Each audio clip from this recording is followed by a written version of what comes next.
sync us up. All right. How do you want to get started? We're going to introduce ourselves first. Want to go for it? Sure. I'm Hunter Allen, co-founder of Vesper Mushrooms and Mycoanalyze. Nice. I'm Vikram, a quit smoking hypnotherapist. And today we're just going to explain a little bit about what we do, not get too out in the weeds probably for the first one. What is hypnotherapy? Give us the high-level overview. So hypnotherapy has two parts, hypnosis and therapy. Hypnotherapy really isn't just one thing. It's using hypnosis to amplify therapy. So therapy can be cognitive behavioral therapy, which is very classic. It could be solution-focused therapy. It could be really any form of therapy, but hypnosis is being used to amplify that therapy. How did you get started doing hypnotherapy?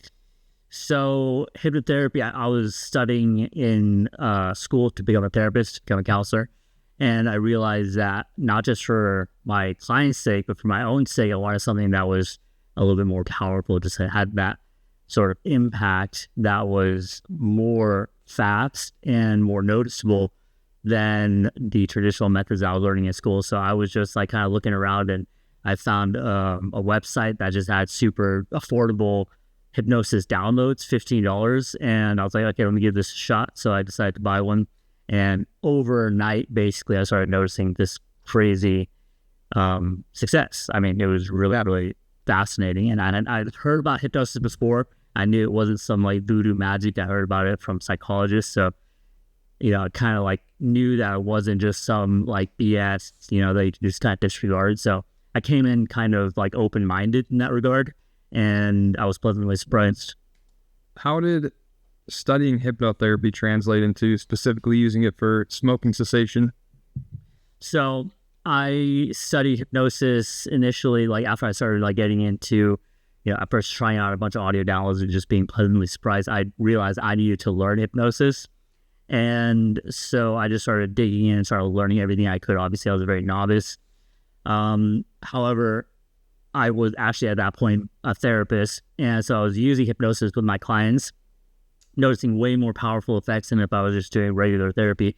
And I realized that, everybody has at least heard about hypnosis for quitting smoking and hypnosis for weight loss, hypnosis for anxiety and pain management, all these different areas that hypnosis has been sort of studied more. And so I realized that, I've had clients that couldn't kick smoking. And so I decided to just learn more about that. So I started reading books about specifically hypnosis for quitting smoking. And it was, I started working with clients with that issue, and I realized that it was having more powerful effects than if I were to just try to tell them or try to get them to quit smoking otherwise. So I realized that, this is a powerful tool for this area. And so I realized that, there's not a lot of good ways to help people quit smoking. So I decided to, and I used to smoke a little bit in the past as well. So I have a history there. I just realized that this is something that can be very powerful in that area. So I decided to just kind of go all in. I'm interested to know how hypnosis actually happens. Maybe at some point we'll give a little demo. And then what about that makes it so much easier for people to stop smoking? That's a good question. So hypnosis is, it's kind of like one of those things. It has a history, goes back hundreds of years. And, not to go too off into the history, but one of the reasons why it kind of got swept under the rug is that the main person, Mesmer, who started studying hypnosis. Like mesmerize. Yeah, exactly. Right. So that's where that word came from. He would mesmerize people into hypnosis, but his idea of how hypnosis worked was completely wrong. Basically, he was trying to suggest that there was something in the ether that he was able to transmit this energy through the ether and help his patients get over really, really like intense pain, medical issues. The thing is that, the scientists of time in Paris, they're like, there's no way that that's actually how this is working. So they actually threw the baby out with the bathwater, saying that there's no such thing as this energy that's transmitting to the ether. So what you're doing is complete nonsense. So they actually got rid of hypnosis, even though it was clearly working. So he was performing effective hypnosis. Exactly. His idea as to why it worked was wrong. Was complete bullshit. Yeah, exactly. That's not going to work. Exactly. So they threw out the baby with the bathwater, right? And they didn't They got rid of this really powerful tool, but because they didn't really understand how it works. And so now we actually obviously know a lot more about the brain. We know a lot more about the mind. And hypnosis works by activating what's known as the rapid eye movement state. So the REM state is often associated with dreaming, right? People talk about dreaming, entering the REM state. It turns out that you can actually enter the REM state even when you're awake. So it's not really a full-blown REM state where your eye is rapidly moving. It's more like a subtle version of that. But it turns out that this state is actually very interesting because it's in this state that we can actually start to change unconscious patterns of behavior. So we have a conscious mind that we're aware of, but much of what we do is held beneath consciousness. Right. And it's during, it's in this part of the mind that we need to actually go to. That's why I'm going to link it back to smoking. When it comes to smoking, people, they're not very conscious about why they smoke. It's a subconscious urge. It's actually a subconscious urge that, they sit down on their patio or at the dinner table, at the coffee table, and they have a cup of coffee, and all of a sudden they need to smoke a cigarette, right? Yeah. And that's obvious because it makes sense because most people who have a smoking addiction consciously really want to stop smoking, but yet something compels them to do it, even though their conscious mind is saying, don't do this, that's a bad idea. Exactly. They keep doing it. Absolutely. And then you're spot on, right? So people try to quit using the conscious mind only, willpower, right? They try to will themselves out of the habit. And sometimes that can work for a little period of time, but it's just so hard. It's so draining. It's like, I tell you, this is such a classic idea. Don't think about a pink elephant. What happens? Think about a pink elephant. Exactly. So you try not to smoke all the time what's on your mind. Smoking. Yeah. Right? You're trying not to do something with your conscious mind. It takes so much energy. It's like battling with yourself all the time. The way I like to talk about it is like an elastic band. You can just like pull an elastic band for so long, and there's all that tension. The second your attention is off of that, goes right back. Yeah, I've had experiences with, addiction. And it is true that when your conscious mind says, I don't want to do this, the urges kind of get stronger because you're now reminding your subconscious about this thing that you don't want to do over and over again. So if you're hypnotizing somebody, what is like the train of thought that gets you from wanting to smoke, having a smoking addiction, to sort of, stopping those cravings? The way I like to, that's a good question for sure. The way I like to think about it is more like it becomes an identity level shift, right? So at the unconscious level, the person is viewing themselves as a smoker. And so there's like, what do smokers do when they have a cup of coffee? What do smokers do after meals or when they get bored or when they get stressed? Smokers smoke a cigarette. Right. So we have to fundamentally shift at the unconscious level how they view themselves. Right. The way I like to talk about it is like when you are a non-smoker, you don't have to go around thinking about yourself as a non-smoker. Right. I want to relate that. So being as my specialty is in mushrooms, it's interesting. We don't do anything with psilocybin therapy, but it's still an area of interest. And of course, learning about how psilocybin therapy works, it's essentially the same thing. Any psychedelic therapy, you reframe in your mind what that thing is and what your relationship to it is.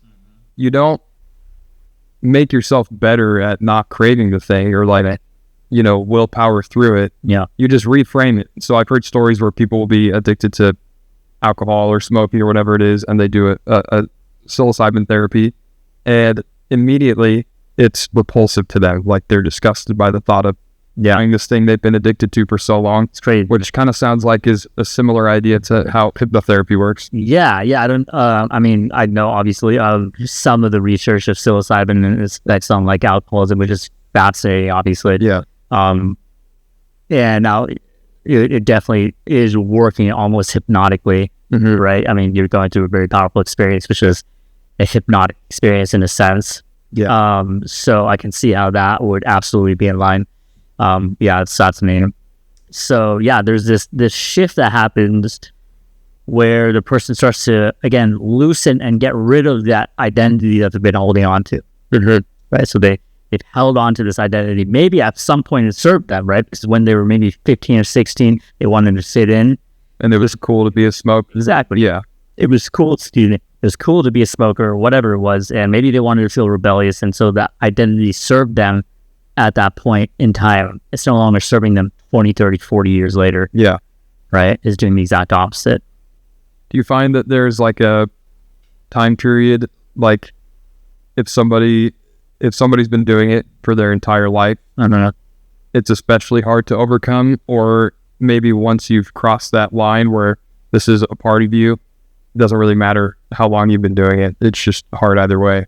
I think that, there is some, obviously in a sense that if you've been, quote unquote, nobody's actually a smoker, but if they view themselves as a smoker for 40 years, those roots are a little bit deeper. It can be harder to kind of pull them out. So yeah, earlier the better. The earlier somebody quits, the better. Obviously, not just physically. Obviously, the damage, physically is less.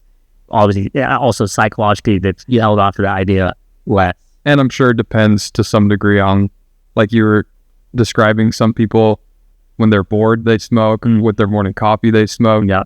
So maybe to some degree depends on whether you're actually at that level or doing those things. Yeah. So, so you want to, I know you briefly introduced yourself. Tell me a little bit more about your company and why you got into it. Yeah. So a lot of people use functional mushrooms. They'll use like mushroom coffee. Mm-hmm. You might have heard of some of them that I won't name, but just powderized mushrooms that you can mix into your coffee or whatever. They're functional mushrooms. They have a range of benefits. And the problem with them is that if you're using a powder or capsule, you're not absorbing all those nutrients. Okay. So what we do is after we grow the mushrooms, we extract it into a liquid. Mm-hmm. Comes in a bottle like those. Nice. And that way you add those to your beverage instead of whatever powdered mix you bought. And it's going to actually be able to absorb into your cells. It's going to bypass the process of needing to break down a fibrous mushroom cell wall, and you just absorb those nutrients down into your cells. Now, obviously, there's different mushrooms with different nutrients, and they all have like different properties. Yeah. Like, tell me a little bit more about some of the properties of these mushrooms. So the range is reishi, chaga, turkey tail, cordyceps. Mm-hmm. We do a little bit with maitake, and then my favorite one, and the one that sort of got us started doing this, is lion's mane. No. And so lion's mane is the focus mushroom, the brain health mushroom. A lot of people have heard of lion's mane. And essentially it has two molecules, arenacenes and haricinones, that are really good at helping support basically your neurons. So your brain and your nervous system.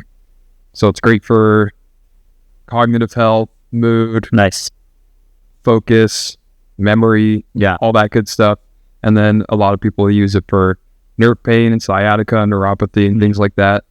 And because they're a supplement, of course, you have to be careful about how you talk about it. Mm-hmm. You don't want to sound like you're selling somebody a medicine, because they're not a medicine, but they're something that have really interesting nutrients that can support your health in a lot of ways. Yeah, that's neat. How did you get into this field? So my business partner, Jake, and I met playing football. Mm-hmm. We're on the same football team. Mm-hmm. And it was kind of funny. It was we were playing football around the same time that the movie Concussion came out with Will Smith. Okay. And CTE sort of became part of the lexicon and part of the milieu. And nobody really knew that concussions were that bad for you. We thought like getting your bell rang meant you were going to be a little loopy for a minute, and then you're fine and you jump right back in the game. So, of course, under that paradigm, playing football is not the safest thing because you're getting your head hit all the time. Right. And then our junior year of high school, after we played football for many years at this point, they sit us down in the auditorium, mm-hmm. before we go to our football camp for the year. And they say, so we just found out concussions are bad. And it's actually way worse than you can imagine. They're finding damaged brain tissue in football players who pass away in their early 20s, like early onset CTE. Wow. And I remember sitting there thinking, like, that would have been great to know 8 years ago. Right. Because at this point, you'd go to practice and you'd hit somebody and you'd like see stars or you'd get a headache. And that was just like par for the course. Like, unless you're unconscious or you're like running to the wrong sideline, you're still playing. Yeah. And so essentially what them sitting down in the auditorium was to achieve was that they wanted us to know if you have any minor symptoms, that's a concussion. Another one will result in orders of magnitude more damage potentially. Jeez. So if you have a minor concussion, you're out of the gate. There's a week-long protocol. So that's the long way to say we did that. And then one day, Jake and I were at a ski resort. We were on a ski lift, and one of us had just wiped out pretty hard and got our bell rang. And you were outside of football. Yeah. And we were like, oh, that's familiar. So we started talking about concussions and brain health and all that, and how it's concerning that we had gone through that. And so I told Jake, so Jake had been growing mushrooms just as like a hobby. Yeah. Just for fun. He had a little growing setup. So I told him, I was just like listening to this podcast, and this guy, Paul Stamets, talks about how lion's mane can actually help your brain repair itself and protect itself. And he was like, oh, interesting. I'm going to look into whether you can grow that. And he started growing lion's mane, and it worked very well. Like, he was able to produce a good amount of it. Nice. So then through that process, just learning about the different mushroom products out there, I started taking a powder, and it worked okay. I felt like I noticed a bit of a focus improvement, but it wasn't anything crazy. Yeah. And there was something even. Yeah, there was something there for sure. And then through our research, we learned that an extract is really the way to go. Like I was describing, a cell wall of a mushroom is chitinous. It's sort of like celery. You don't break it down very well. It's very fibrous. And so if you break it down into a liquid extract, you absorb all those iridaceans and racinoids. Yeah. So we made a liquid extract, and I started taking that, and I was like, oh shit, that's way better. Like, you noticed that quickly. What did you notice if you're mind me asking? Like, yeah. So within, I would say 2-3 days, I don't know if this happened as quickly the first time I started taking it, but since, if I'll stop taking it and I start taking it again, within a couple days, I'll notice these benefits come back. So the first time it might have been a few weeks, and then I start noticing I'm a little bit less easily distracted. I'm sitting down and accomplishing tasks. Nice. And not being so spacey. And then over the course of time, as I've taken it, you notice things like faster word recall and just really interesting. Yeah. It's just hard sometimes putting to words like what sharper feels like, but it's a thing. Yeah, like there's no symptom really to resolve. It's just you start taking it, you notice, oh, I'm a little bit more aware of everything going on around me. Yeah. So yeah, that was the story of how we got started. And then from there, we learned about reishi, which is really good at helping with anxiety and REM sleep. And that's become a really popular one. Cordyceps is an energy booster. I take that one most days before I work out. Nice. There's chaga. I think you've tried our chaga extract. Oh yeah, I think I tried almost all. Yeah, probably not all, but many of them. Yeah. And chaga is a really good anti-inflammatory. It's they say it's the most powerful antioxidant we know of. That's so crazy. Really high antioxidants. And then turkey tail has prebiotics, which are great for gut and immune health. And then PSK or Creston, really good for your immune system. Cool. Yeah. That's all that. It's all. How many years have you had been going at this point? We're about 3 years into the business at this point. Yeah. We started doing it probably 3.5 years ago, 4 years ago. We were just doing really small scale, just making it for ourselves and selling it to family and friends. And then, over the course of the last few years, it's grown. Yeah. So, what are some of the effects that you've heard your customers say that maybe have kind of stood out to you? I can read some to you. Absolutely. One really cool story that pretty often we have people come up to us when we're selling in person at markets and stuff, and they'll say, "Oh man, I've been using this product and I had crazy arthritis symptoms or like joint pain, and I started taking your chaga and that is resolved." Wow. Or I was taking an antidepressant or a sleep drug and I started taking the Pink Floyd and I don't really have to take it anymore. That is which I don't advocate. No. Like, we're not giving medical advice. Yeah, exactly. We're just telling you a story of what one of your customers told you. Yeah. And so I always tell them, I hope that was under your doctor's supervision that you stopped taking your pill. But yeah, it's No. Not to know. Yeah. I always find that really fascinating when people do something more holistic than just their normal pharmaceutical and it actually works better for them. It's fascinating because I was like, in my mind, I wanted to ask this like even before we got started. How is this stuff not more well known? Because I mean, it's still in like I don't believe this, but I think maybe a lot of people might perceive this to still be kind of in the hippie sort of category of things, but it's like, this is not. A lot of people definitely still perceive it that way. Yeah. And a lot of people will come up to me when I'm out in public or selling product with that sort of attitude, like, oh, okay, it's crazy, whatever, which I totally understand because I probably thought the same at first. But first of all, there's so much science to back it up now. Yeah. Like the reason it's pretty new in the West is that it's been being studied in China, most of these mushrooms, for hundreds or thousands of years. And in Japan, the really new hero studies on lion's mane started in 96. And those were just started getting translated into English in like 2015. So what? Definitely. Yeah, way. Yeah, definitely behind the ball when it comes to.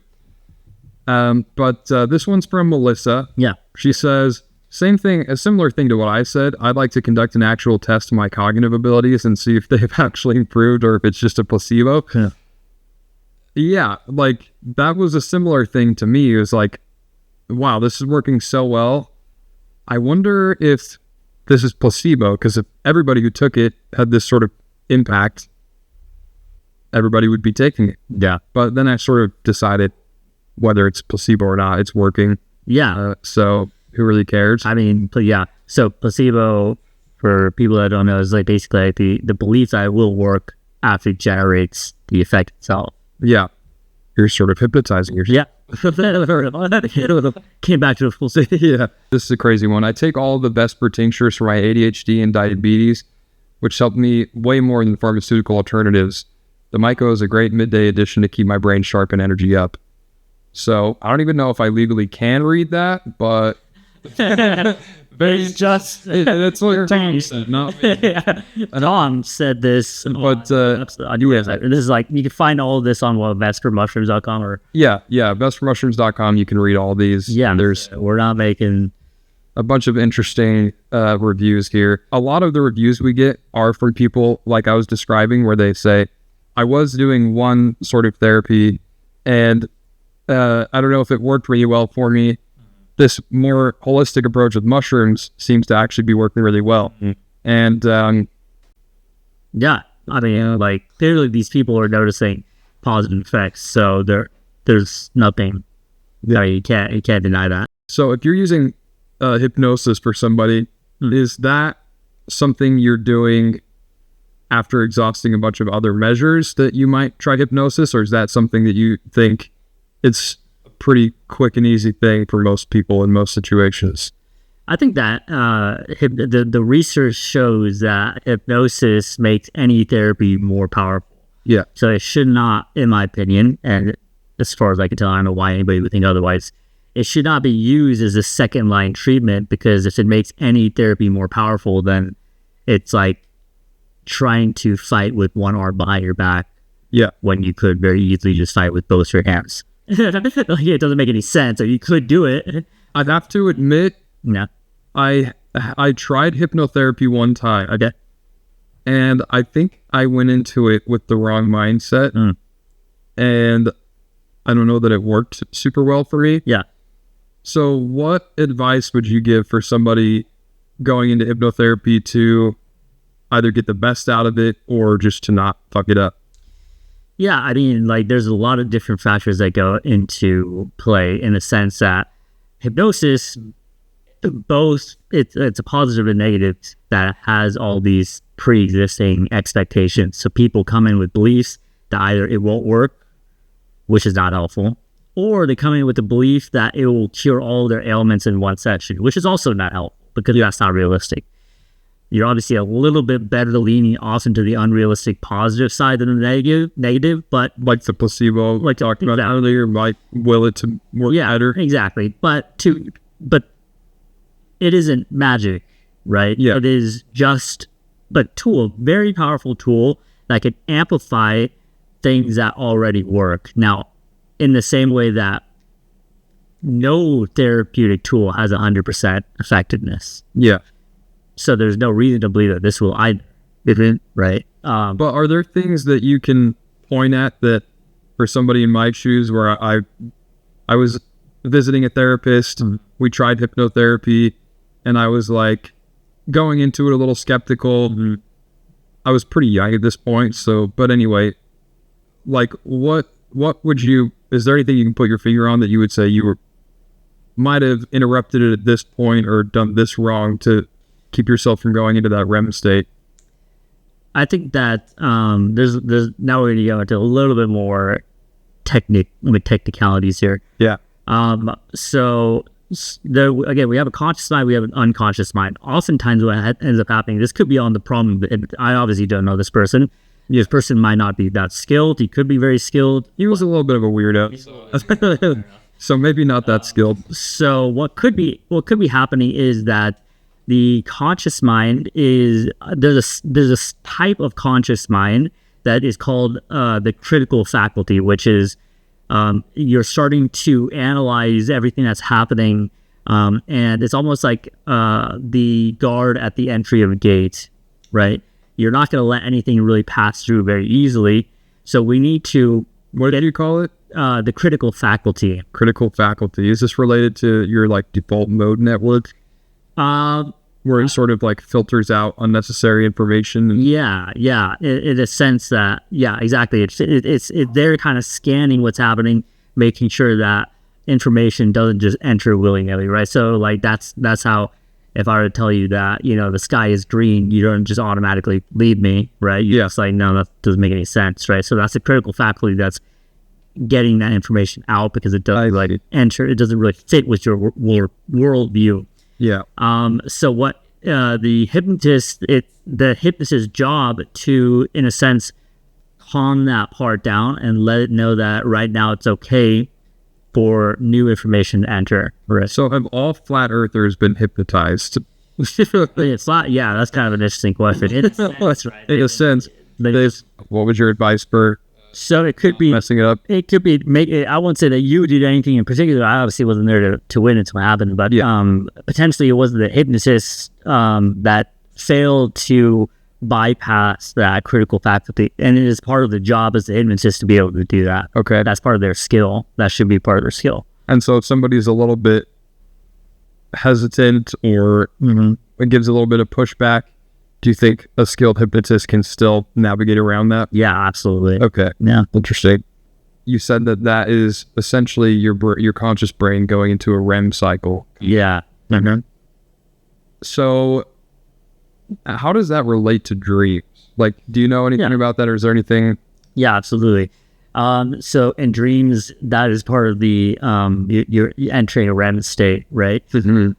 So dreams are fascinating in the sense that what new research is showing is that is during this state that we sort of at least a part of the function of dreams is to release these sort of inhibited emotional expressions. So you can go throughout your day, and let's say that you inhibit an emotional response. Let's say that your boss comes up to you and, gives you a certain look or whatever, just tells you something that you don't like. And obviously you can't express your anger directly to your boss. So you inhibit that response in order to keep your job, like any successful person would do. Yeah. But then what happens to this part of your brain that gets inhibited, right? That part of your brain is still very important. If you just inhibit that part of the brain, then inevitably that part of the brain will start to die. So it needs to be sort of expressed. So that part of the brain, that anger that you might have held in, needs to be expressed somehow. So it actually expresses itself during dreams at night. Interesting. Yeah. That's almost, that's fascinating. Do you know anything about, we're getting off on a tangent at this point. But, Perception, so let's do it. So this is why I brought this up. Yeah. Last night, I had a sleep paralysis dream, which is something that's happened to me a bunch of times in life, especially when I was a kid. But last night, it was a crazy one where I was like, I woke up in my bed, but I couldn't move. Yeah. And I pretty quickly knew I was in a sleep paralysis dream because I've had them so many times that I'm like, here we go again. Yeah. And so I start like shaking my foot, and I can hear voices around, and I see lights in the room. And I'd also just watched this Joe Rogan episode about this guy who talks about like alien abduction. Like, oh shit, I'm getting abducted. Yeah, but it could be, a part of that could be being expressed, right? Yeah, well, yeah, that's interesting. But I start like trying to shake my foot to wake my fiance up, and then I'm like, all right, let me scream at her and get her attention. But because of the the paralysis, I'm trying to scream, and it's just coming out like, and then I wake up in the morning and I'm like, did you hear me like yelling or feel me shaking my leg? And she was like, nope, you weren't doing any of that. But yeah, that was it was scary and interesting. And I thought, I wonder why that happens seemingly relatively often for me and maybe not for other people. But then, like you said, maybe I listened to that podcast. Could have influenced. Something in my brain was like, what if you got abducted? That would be crazy, wouldn't it? Right.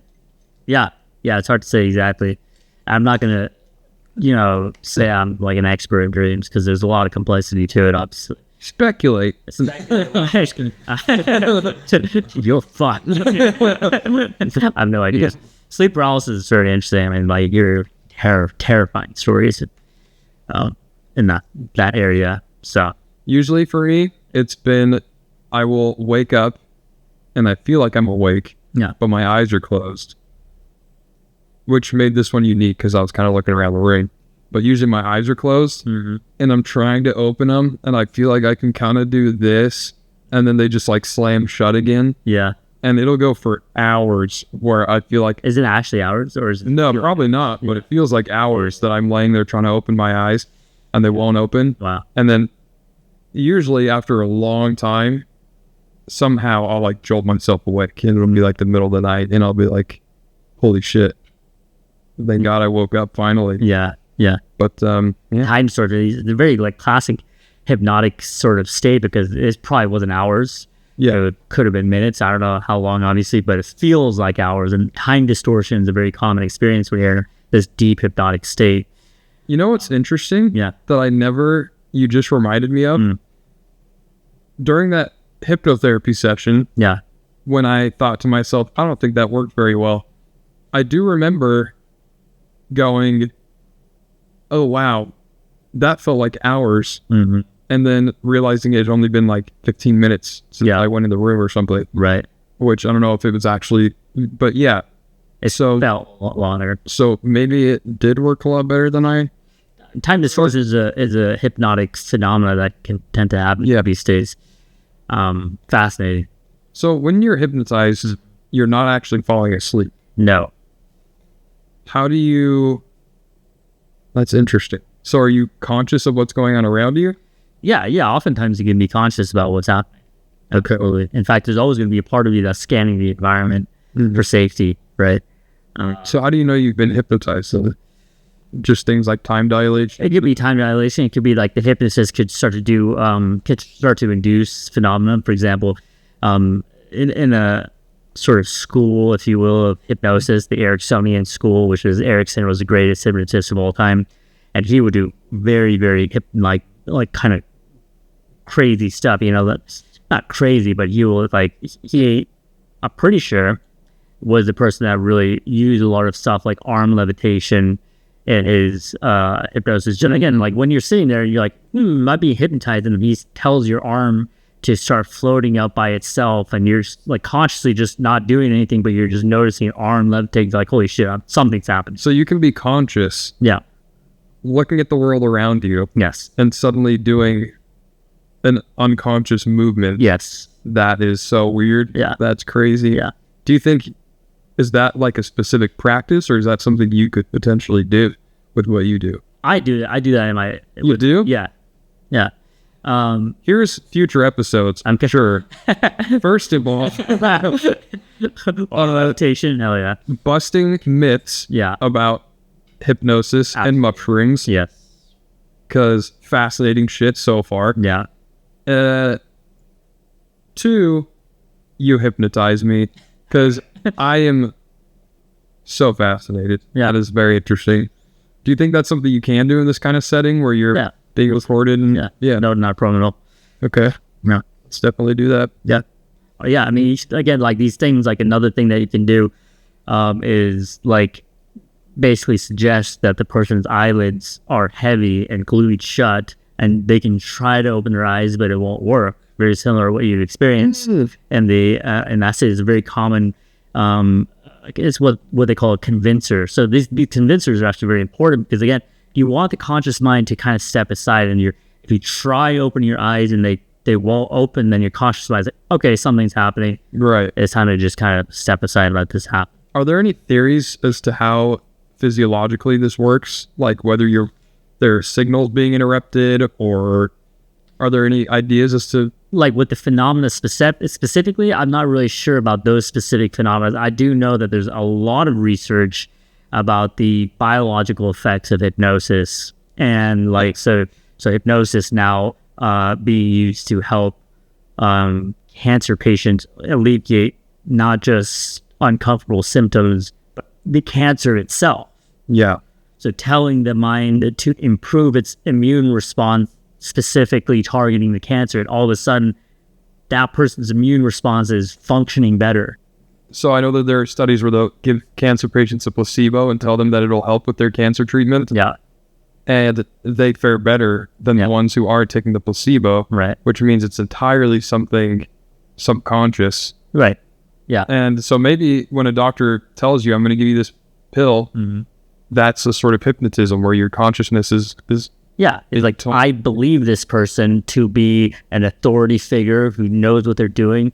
And this company has put in tons of research into creating this pill with all these studies that shown that it works. Yeah. And that belief is actually itself generating the immune response. It's fascinating. It's absolutely fascinating. And maybe we don't know what the medium for it is, but we do know, for instance, in the mushroom world, if you take a 2 colonies of mycelium and you separate them, they've been able to detect communication happening between the two across distance. And they don't know if it's like a pheromone thing or what it is. Some sort of, pair bond quantum. Yeah, that's crazy. Fascinating. Yeah. And I know that they've tried to reproduce those studies with algae. I don't know if that ever got anywhere. Trees communicate. I don't know if you know about that.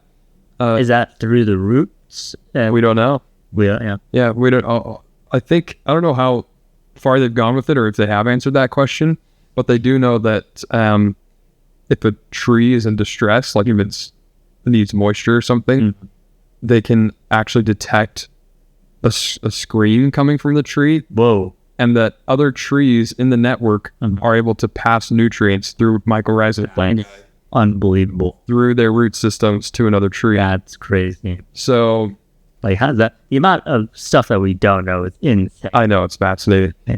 I believe plants and fungi are conscious because, well, for one, I can say that without a doubt because we don't really know what consciousness is. So I believe it to be true. yeah. Now, it makes, I mean, I totally agree. I mean, like, we're going off into a very different topic, but I mean, I think it's interesting. But like what we view as consciousness it's probably not the only form of consciousness anyway. Yeah. So hypnotize your plants, people. It can be done to make them grow bigger. They have, you probably heard about that too, where they've had people do like positive talk towards their plants. Yeah. And the plants grow stronger.